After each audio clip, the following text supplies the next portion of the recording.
Welcome back, everyone. Today, we're diving into the world of credit cards, specifically tailored for beginners who are just starting to build their credit history.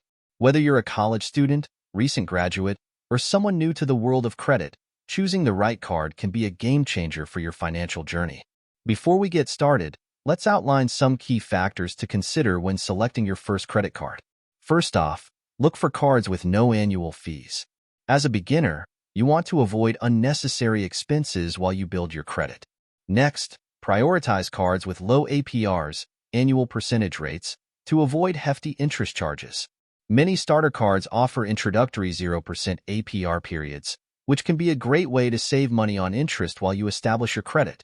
Now, let's talk about banks that offer credit cards with competitive APRs for beginners. While APRs can vary depending on your creditworthiness, here are a few banks known for offering favorable rates.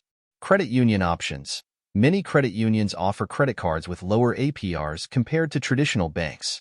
Consider joining a credit union in your area and exploring their credit card offerings. Discover.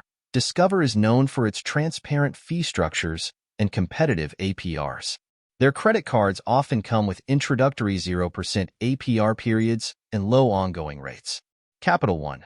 Capital One offers a range of credit cards with competitive APRs, making them a popular choice for beginners. Look for cards like the Capital One Platinum Credit Card, which has no annual fee and a potentially low APR. Chase. While Chase is known for its rewards cards, they also offer cards with competitive APRs for those just starting out.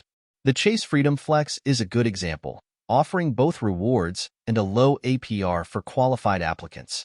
Research is key. Take the time to compare different card offers and read reviews from other cardholders. Websites like NerdWallet and Credit Karma provide valuable insights and can help you narrow down your options. So, when considering the best credit cards for beginners, don't forget to also look into the banks offering the most favorable APRs. Remember, the best credit card for you will depend on your individual needs and financial goals. And there you have it, folks. I hope this guide helps you navigate the world of credit cards with confidence. If you found this video helpful, don't forget to give it a thumbs up and subscribe for more tips on personal finance. Until next time, happy swiping.